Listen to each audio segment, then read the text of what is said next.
Hello, everybody. Welcome to another exciting episode of Jimmy's Jambox. We're here. We're back at it again, and we're going to get on into it. But before we do, as always, please make sure to like, subscribe, push all the buttons, do all the things. You know, I don't know where they are, but you do, and I trust you. And with that being said, here's a quick word from our sponsor. Hibiscus, a lush and invigorating tea. Bright, tart, and a touch sweet, this passion-inspired blend is crafted with hibiscus, lemongrass, rose petals, cranberry, spearmint, orange, and lemon peel. The Brothers Apothecary. Fine teas and remedies. All right, thank you all so much for watching. Again, shout out The Brothers Apothecary. Make sure to click the link below and go check them out. I guarantee you're going to like it. But with that being said, let's go ahead and get on into it. Here is today's guest. Hi, my name is Jackie from Jacqueline Hyde Band. Hello. Thank you so much for joining us. Why don't you tell us a little bit about, where you're from, what you do, give us that Tinder profile of your involvement with music. Yeah, of course. Well, I'm from Portland. I live just on the other side of the river. Okay. And I've been playing music in the scene since 2020. I typically play solo. I've had a couple of other people play with me here and there, but it's just mostly me and my electric guitar, singer-songwriter style, a little bit of folk, a little bit of alternative. Oh, yeah. And what got you into music initially? Initially, my dad probably. He was a singer in a band, like a 70s, 80s cover band. Oh, okay. So I grew up around music, and it was always a part of my life. And after that, it was kind of just singing in the church, actually. Oh, okay. Yeah, so a little mixture of those two. Music in religion has always been such an interesting, duality for the experience. Uh-huh. And then what made it take off for you in 2020?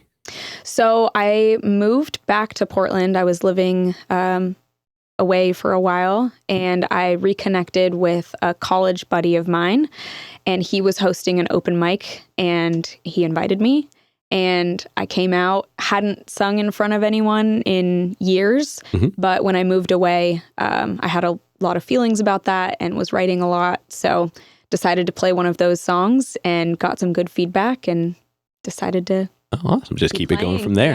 Yeah, I love that. And then for these next questions, these are just fun foundation questions we ask everybody. And this first one, it's one we ask early, it's one we ask often, and it's definitely a crowd favorite.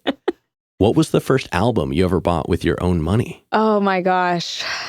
My first album I ever bought with my own money. That's a great question. I think it was a Coldplay album. Okay. Yeah. Okay. I mean, early Coldplay was not bad. Yeah. I mean, not that new Coldplay is bad, but they had their mark. Yeah. Hell yeah. And what made you decide to pick that one? I was on a bus ride to outdoor school. So I grew up here in Portland. Okay. That's a very Portland thing for sure. Yeah. And I had popped in the earphones of the kid who was sitting next to me, and they were playing Coldplay, and I was like, oh my God, what is this? I have to buy this song. And that's where it was. Yeah, hell yeah. No, I definitely understand that for sure. And then what was one of the first live shows you ever went to? That was one you wanted to go to. So you were like, I see this happening, got tickets, went to it. Yeah. Hanson. Okay. Okay. Yeah. That was with my cousin. I think I was in middle school, and I always looked up to her and what she was listening to. We had different styles in music, but their music was just fun to bebop and dance around to.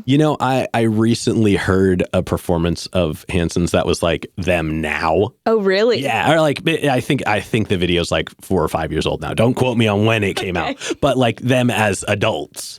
And, it still holds up. Yeah. They still really leaned into it and kind of gave it that. But I mean, that was one of those songs that at the time, you couldn't quite place how old they were or weren't, where they were from, what they were doing. Yeah. It was at least their one big hit song. I never got into their discography. Yeah. But like it was interesting to see them now and be like, oh, they still love music. They still do things as individuals. Yeah. So being able to see them at that point in time was probably really special. Yeah. Yeah, it was fun.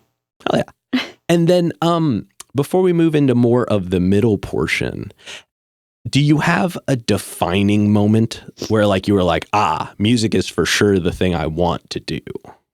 That's a really good question. I feel like I've had a few of those defining moments, but the most notable would probably be that open mic that I went to, because I didn't have a lot of confidence that anyone would want to hear what I was writing and singing about, because it was all just for personal expression.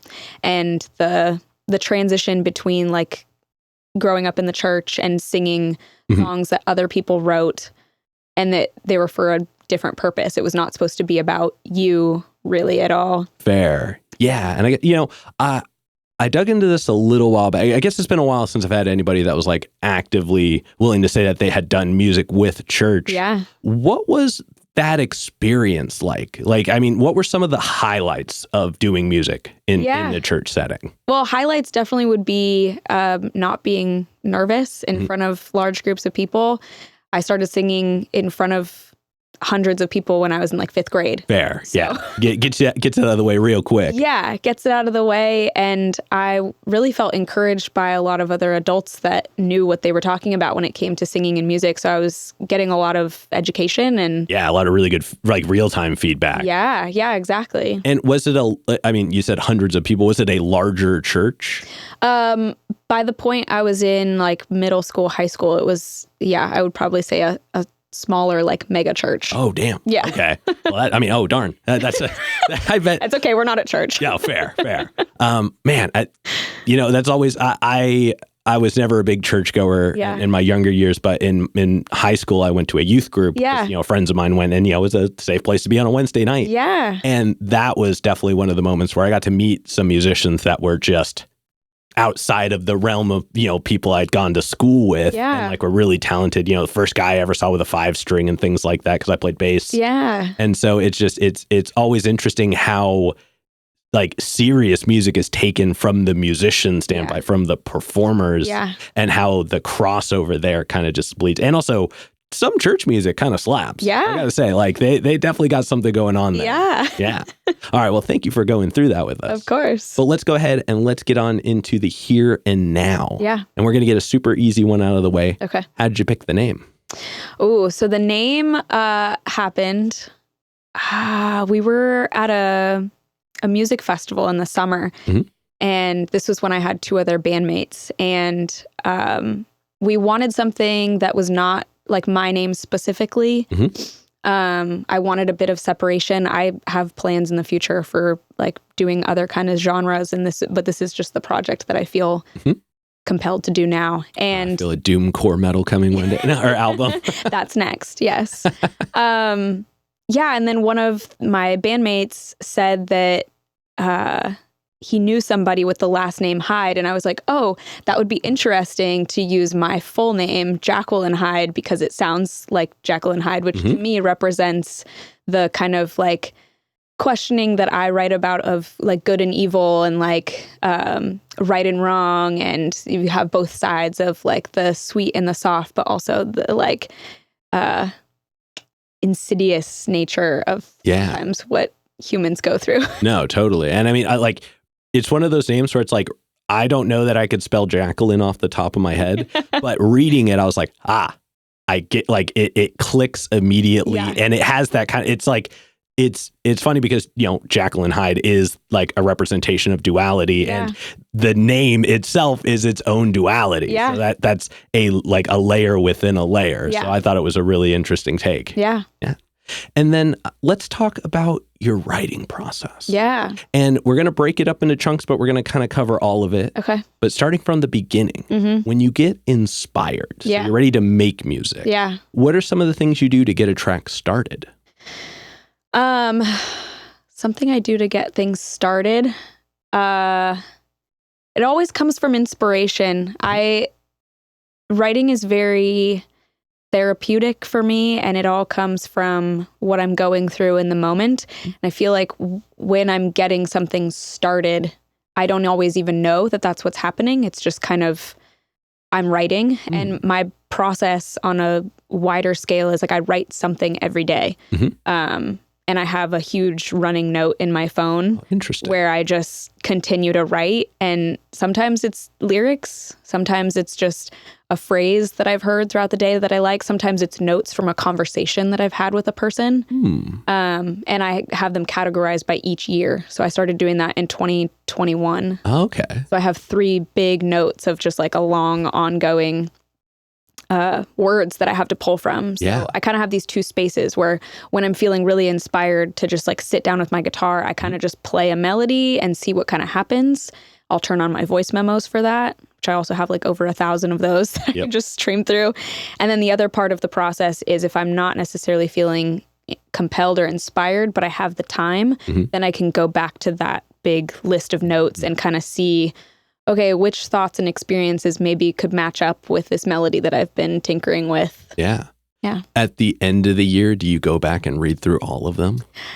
I don't, but that is a really good idea. Oh man, yeah, I bet that, like, because that's such an interesting way to almost like chronologically keep track of your, like, just your life. Like, I'm sure, you can pinpoint almost every moment that you've written down to some kind of instance. So that's a really interesting way to just kind of re-experience your life from your perspective even. Yeah. So man, I would be curious to know what that's like. Let us know after you read through it. Or actually, pull it out now. I'm kidding.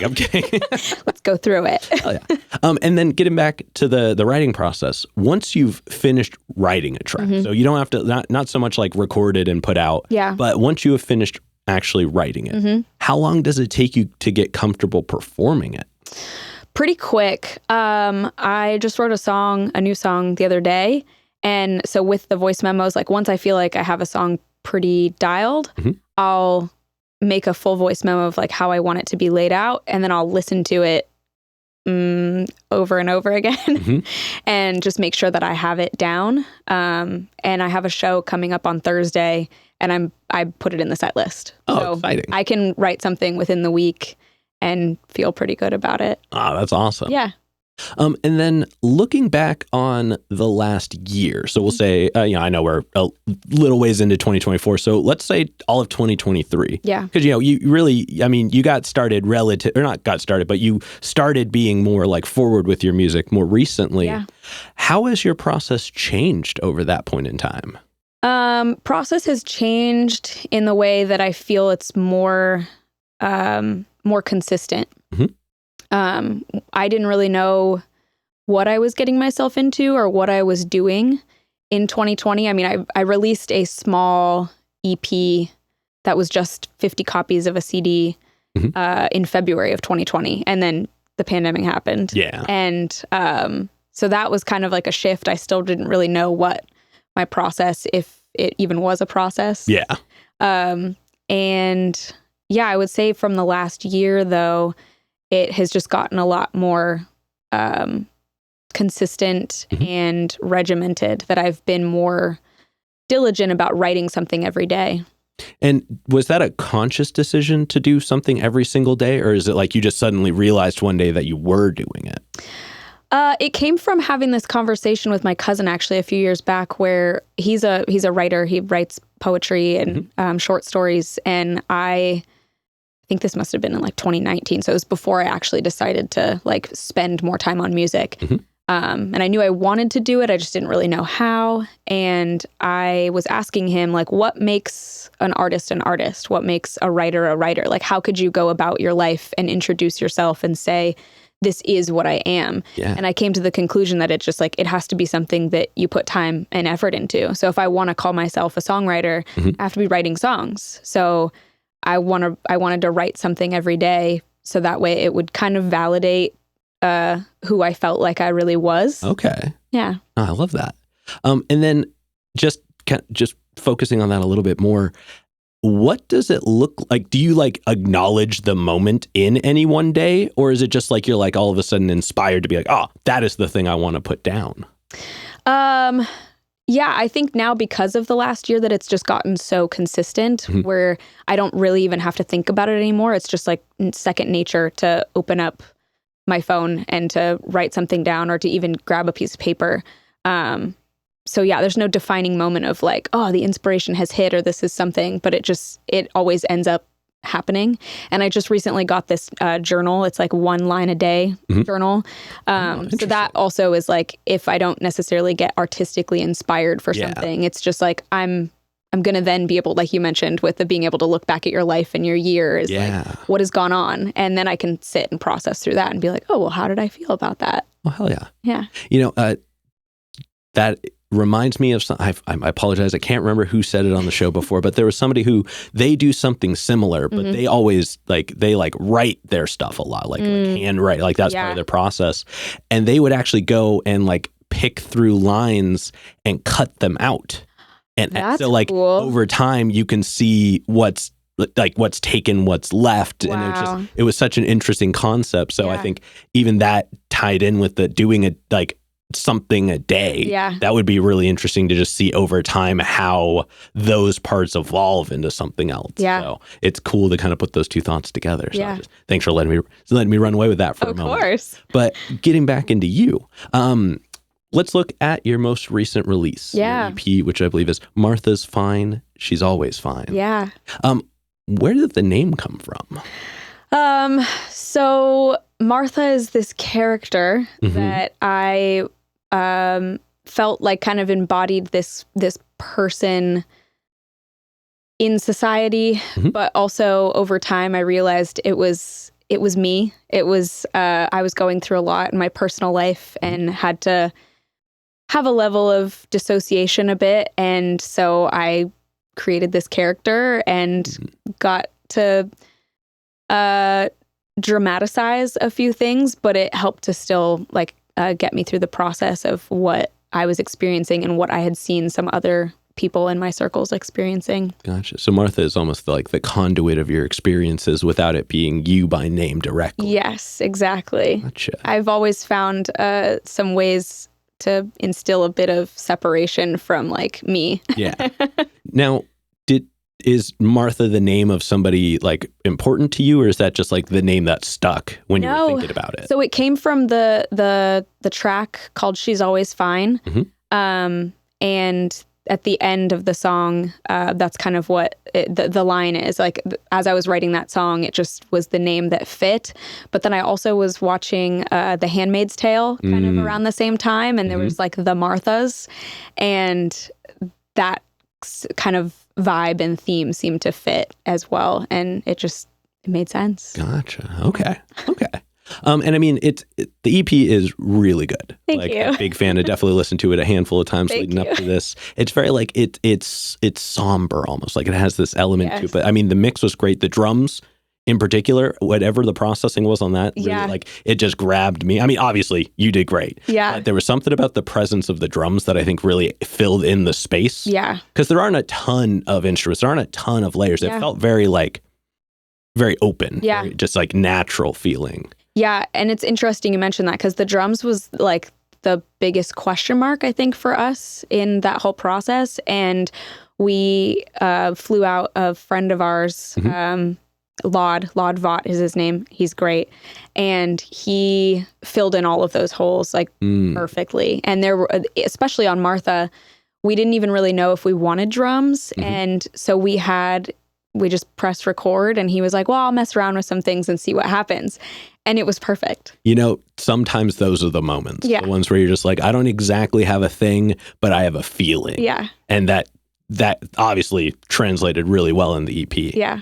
Now, like, I will say that Missing You was probably like my favorite track. Okay. Just there was like a presence on it. Yeah. But I want to talk about Grip on Me. Yeah. The romantic version. Yeah. Which is the one that made it to the EP, was quite a bit longer than the single version. Yeah. What made that the decision? How did you come about that? Yeah. So when I was playing the set live, or when I was playing live, I would play Romantics just as like its own single song. And there were quite a few times where I started doing this bit where I'd just like lie down on the ground and sing it from my back. Okay. And at that point in the live show, it was kind of to take a beat, and it didn't feel necessarily like it needed its own track. And Grip on Me was our first single that we released. That was the first time I ever had my music placed anywhere. So the idea to kind of like give it a reprise with the additional song. And again, I think it like gave that duality too, where it's like you have this grip on me, but also there's this sweet element of the other side of the story too. Yeah. Awesome. Yeah. Well, thank you for sharing. Yeah. And do you have a song that you enjoy performing the most? Like, is there one that you're just like, every time it happens, you have to give it that extra like 10%? I think Grip on Me, the bridge, every time I play that live, that's just super fun because I get to wail a bit. Yeah. Hell yeah. Yeah. And then looking at, obviously, your new music that you're working on hasn't come out yet, but you are working on new music, I assume. Yes, I am. What is it about your current sound that you're working on that you enjoy? Like characteristics and attributes and things like that? Yeah. I definitely think that the consistency, the through line from old stuff to new stuff it's story driven. But going into the next project, I want it to be, or I hear it sounding a little bit more alternative. I feel the last project was almost like alt pop. So I feel like the pop is kind of fading a bit. Yeah. So does that, are we looking for maybe, because just as alternative is such a broad scope, like are we looking at like darker tones? Are we looking at like changes in moods? Like can you elaborate on that a little more? Yeah. And I'm not in the production process quite yet, totally, but just in how I'm hearing it, I think there's a split either between things being a little bit more folky, and then on the other side of it, maybe a little bit more rock inspired. Yeah. So very befitting to the name. Yes. Yeah. I love that. And then, sorry. What is it about making music that is like your favorite part of it? Like, it's always the writing. Going back to that conversation that I had with my cousin, and like when people do ask me about my music, I lately have been saying more often than not, like I identify as a songwriter. And the process of being able to express myself in an artistic way is the most important thing to me.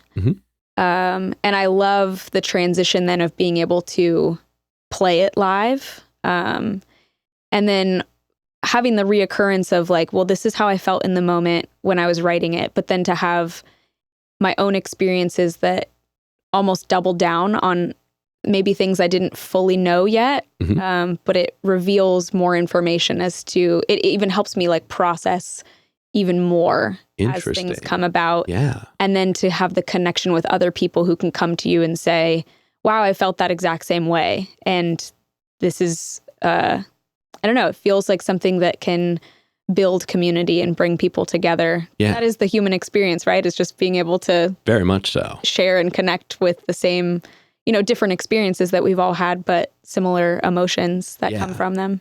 No, I think that's something that shows up on the show a lot, at least as a talking point, the presentation of an individual moment that is almost like reaffirmed by other people being like, hey, your music spoke to me because I'm going through something similar. Yeah. And that's just that, I think that really shows the connection of people as a whole. Yeah. And that's really powerful. Yeah. I write a lot about ideas of loneliness and being alone. And I think that's the most amount of comments that I've gotten is that like, oh, when I hear this, I feel like I'm not alone in that. And that's the best thing that I can hear. Oh yeah. No, I love that. Yeah. And then to wrap up this middle portion, do you have a goal for your music? Like, do you want to get somewhere with it, or is it just whatever happens, happens? Yeah. It's a question that I've asked myself It's probably one of the toughest questions in the interview for sure. Yeah. I go back and forth on it because I have two sides of myself, and it's interesting. The people that I'm living with right now, my roommates, I have to give a shout out to them, Alex and Brendan. They're married, and we have conversations where like sometimes I'm more in the realm of like one of them who's very like free spirited and just wants to not have a plan and be ready for spontaneity at any moment. And then the other one who believes that you aren't going to achieve some of the things that you're going to do unless there's a plan and there's like, set aside time and effort and work that you put into it. And depending on the day, I will shift back and forth. So there are some days where I'm like, well, I need to have a goal. I need to have a plan. If this is something that I'm going to spend my time and my effort on, I need to have a projection or like a place to reach. And then the other side, on another day, I might just be like, well, this is just for my own personal expression, and I should just do what feels good and what feels right in the moment. And if things come up, they come up. So I know it's kind of like a non-answer. No. And I think like I said, it's difficult because it's art. You know, like the need for creation is something that's in us so heavily that like we have to get it out. You know, it's something we do for ourselves. Yeah. And, even kind of talking on the point of just writing the music for you and your experiences. Like it's so personal. It's so individualized. Yeah. But we want to share it, and we want to create a life that revolves around it. Yeah. Well, and I want it to be appreciated too. Like I mentioned that, like I want the people who might find it fulfilling to them to be able to find it. And maybe it's not great to talk about what we talked about before the interview, but we were talking about, the idea of, music being something that, I lost my train of thought. What were we talking about? We were talking about your goals with music, and it was a conversation we had. It was, I know I'll bring up one of the points I was talking about because I think it'll tie to it. Like music is presented as something that's almost commoditized now. It's like an entity when really it's an art. Yes, exactly. Yeah. And so it should be something that we treat in that way. And I almost feel like if I have too many of those projections and those goals in mind, that will cause me to be less creative in a way. That makes perfect sense. I've always wanted to have another job that I'm doing, which there's conflict there because I'm like, oh man, is that me just being scared? And am I not putting my full effort into it just because I want to always have a backup plan? Like, does it work when you don't have anything else? Or is this a smart plan to not have my livelihood be dependent on my creativity? Like, I want to give myself enough space to be able to just be creative for that sake instead of feeling like it has to be commodified. Yeah, not be beholden to the need to create to sustain yourself. Yeah. And that is a tough one. I think that's something that over time it's become so overemphasized in certain spaces. Yeah. And, especially on like social media and things like that, which is a conversation for a whole other episode for sure. But no, it is a big struggle. Yeah. And I agree with you. I think that because, a lot of people have definitely been like, oh, Jimmy, what are you going to do with this? Why aren't you doing that? How come you this and that? Yeah. But really, I think you have to be open to opportunities. Yeah. And as long as you're working every day, which, it literally sounds like you are, then you're going to be ready for them. And that's more important than trying to create every single instance yourself. Yeah. Yeah. And I think the big question mark is the luck, though, like, and I'd be curious to hear your thoughts on this because you talk to a lot of people that it seems like you can put in all of the effort and you can do all of the right things and you can know the right people. But then there's kind of like that timing and luck piece. It's funny you said that because I had a thought in my head when I was saying my piece earlier, but I didn't know how to tie it in. Yeah. But I used to work with a gentleman by the name of Dragon. Okay. And we worked in sales and he was always crushing it. Yeah. And he was super knowledgeable, obviously, but he got all these big deals out of like seemingly nowhere, just people walking in. Yeah. And so we'd always be like, Dragon, how did you get so lucky? How did you do, like, how are you always doing this? And he's like, you have to prepare to be lucky. Because you can't make luck happen. You can't force people to walk through the door and buy from you. Yeah. But if you are always at the ready and you are always set to go, then those instances will create themselves because you are ready to present yourselves when they show up. Yeah. So it's really the being ready for the moments when they're there. So, practicing like you're going to be in front of 1,000 people, having your set ready if somebody did want to take you on a tour, like having new music. If some producer was like, oh, I love your sound, I want to produce your next record. Like having those things in place, and even just knowing yourself a little bit, you know what I mean? Like knowing what you can handle and how you do it, I think is really the most important part. Like I think a lot of us get lost in the, I need to do everything. Yeah. There are plenty of people who do the things that you don't want to do. Yeah. Don't, I don't have a better way to say it, but don't like bastardize your music in exchange for becoming all these things. Yeah. Instead, become so strong at your craft that the people who do the other things want to work with you. Yeah. And I think that is, at least that's how I imagine it. Yeah. That's why I don't do certain things for my show that I'm sure we get 1 million views. I focus more on the entity, the moments, creating comfortable environments, getting myself better at what I do so that people can bring out the best of themselves with my help. Yeah. So that's great. Yeah. But that enough about me. Let's go ahead. No, I asked you the question. No, totally. I just don't want to go for too long. Yeah. But let's get back into this, and we're going to move on to some hypothetical questions. Ooh, some hypotheticals. Yeah. Okay. And for these, all the situations are made up, so the answers are allowed to be as well. But this first one's pretty straightforward. Okay. If you could work with any one person, the only requirement is they have to be alive. Okay. Who would you want to work with, and how would you want to work with them? Ooh. I think the person who keeps coming back is Phoebe Bridgers. Oh my God, that's such a good answer. Yeah. I think she strikes a really cool balance in her sound. She's become more popular, and I've been listening to her for a long time. And she kind of did this transition of like turning her folk music and then finding the right person to make it more alternative, but then it became very pop and is now in the popular genre of what most people will listen to.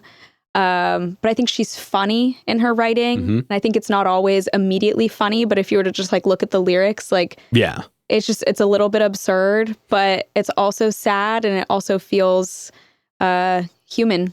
Yes, that is a great way to describe her music. Yeah. Hell yeah. And then subsequently, who's a local artist that you're aware of that you haven't gotten to work with yet, but you would like to? Yeah. That's a good question too. I have been thinking of James Villa lately.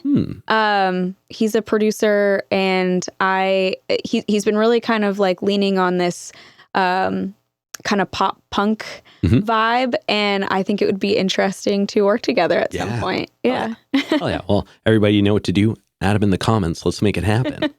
And then for this next one, like I said before, sky's the limits. Yeah. So anything's an option here. But if you could perform anywhere in the world, and you wouldn't have to worry about crowd access or building stability or power, it's guaranteed best lineup, guaranteed best show, and it doesn't have to be a venue. It can. Okay. It will work. Okay. Where would you want to perform? The Gorge Amphitheater, probably. Okay. I went to go see a show there in the summer, and it was amazing. And either that or something that is just like out in nature. I have a lot of themes in my writing too that are based off of like natural phenomenons. And I think the idea of being out, like playing music, which seems very, I don't know, like plugged in and industrial, but in a natural space. Yeah. I think that would be really, really exciting. Yeah, like a so-far show, but like in the woods. Yes, or on the top of a mountain. Yeah. Hell yeah, I love that. And then to wrap up the hypothetical questions, if you could get one more album from anybody, they could be alive, they could be dead, they could have put out an album yesterday, they could have not put out an album in 100 years. Yeah. Who would you want an album from? Another album from...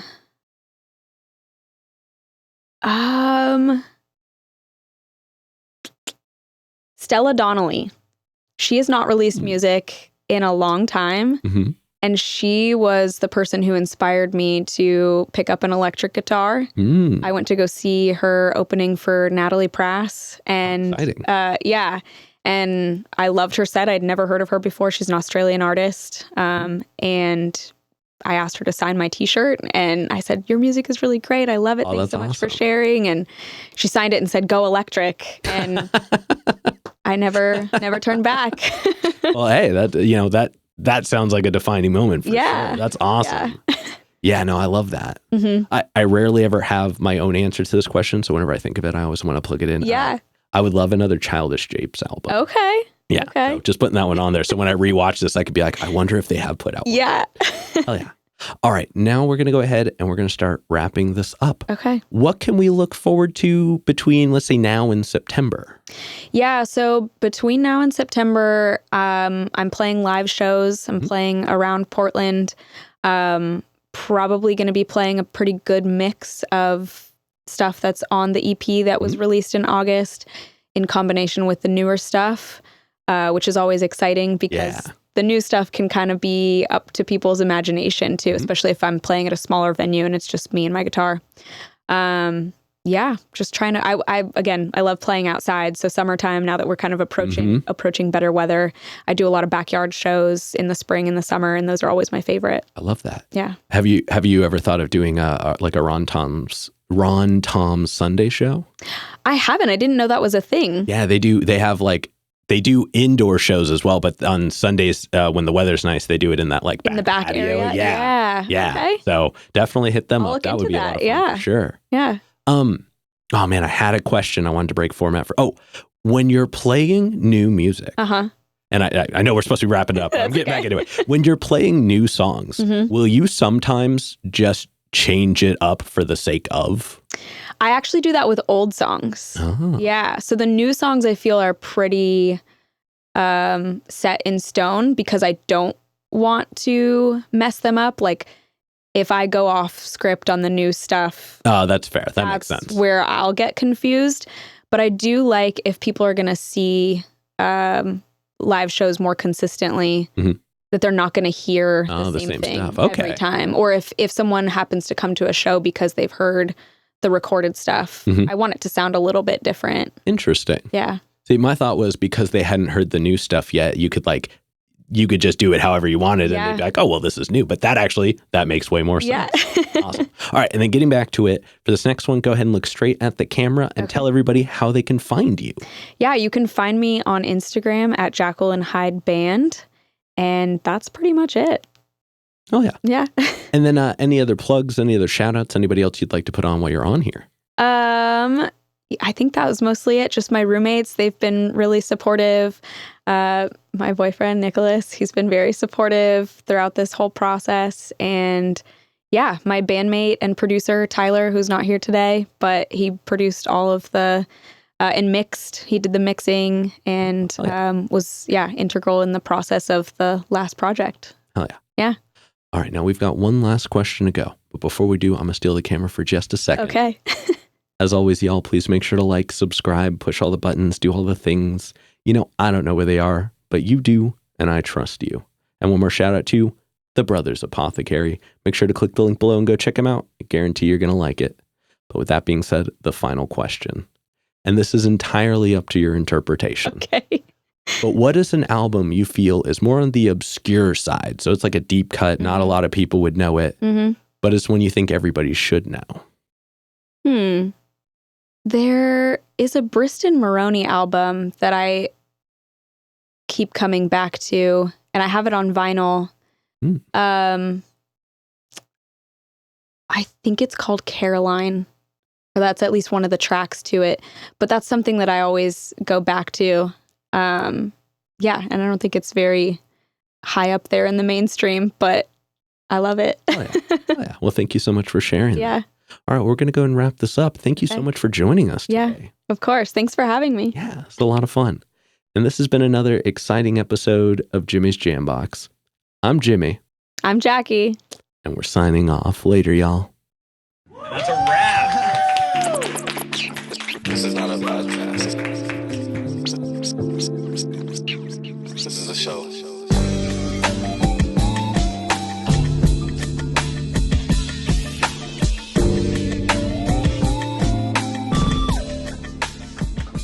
Keep jamming.